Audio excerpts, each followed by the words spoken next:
Should the federal government require digital streaming platforms to include Canadian content? Definitely. Because we're losing our identity as a nation, we're being Americanized. Not much of an opinion on that, but I would say no, because it's too much of a intrusion into private businesses, I would feel. I think it's always wise to have your country's content played in your country. I think it's good to champion within, and that can help industries build in your own country. Do I think it should be just your country's content? I think that would be a miss as well, but a mixture of both, can't go wrong. I don't think so. I don't think so, because then again, it's going to be controlled which platforms are being presented, and if people want to go to see Canadian information, then they will find a way to get that information. That's a tough question. I mean, we're supposed to have a free and open market, so I don't think they should force anybody to do that. No. I think if you can pay to have your whatever it is you might want on these streaming services, fine. If you can't, well, too bad.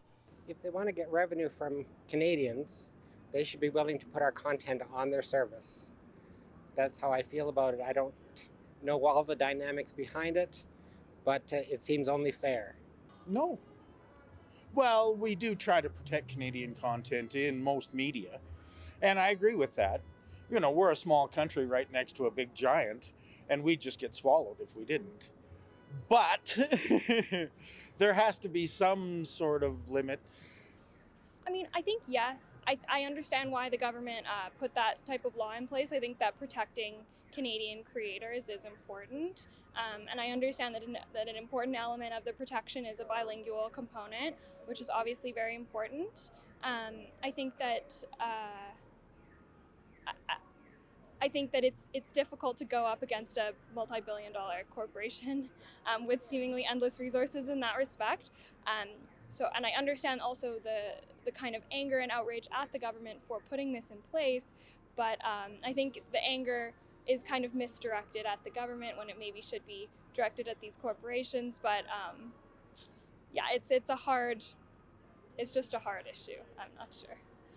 That's a great question, and it's a very difficult issue because clearly the power is in the hands of the social networks, you know, the Metas and the Facebooks, Googles, extremely powerful, and they, quite frankly, can be fine and very profitable without Canadian content.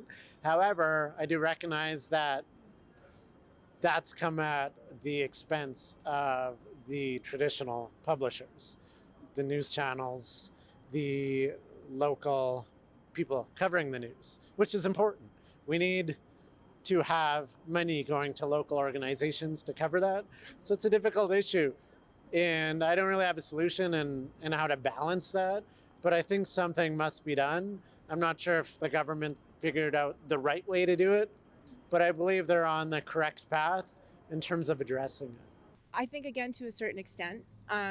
Certainly there's a lot of fantastic content that is available that is Canadian driven and Canadian focused.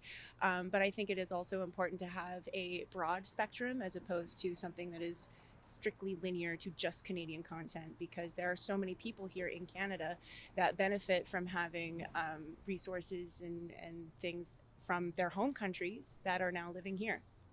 I think that would be wonderful. I'm not sure that it should be a governmental mandatory, but I think it would be great. Canada is a great country, and I think the more people get to know it, the better. Before coming to Canada, I always thought, oh, it's snow, and no, it's not that. It's lots of good things going on here. I would think, yeah, that would be great. What do you think? Yeah, me too. Same. Yeah, it should be. But same, I think it would be great to know more about Canada and like everything. Yeah. Oh, absolutely. I think a lot of YouTube should only be Canadian content. And then some, for Canadians should have more Canadian content than American content. That way we know what's going on here and not abroad. You think Canadian content should be predominant on YouTube? Absolutely. We're Canadians. We should know all the information first. As someone who's a musician by profession, you would think that I would be on the side of that as a Canadian musician, but I'm really not. I don't think that requirements of that kind, quotas, bans, all of those things really serve anybody. They look good. It's a way of the government saying, look at us, we're doing something about it, but I don't think that it really changes the reality for creative people.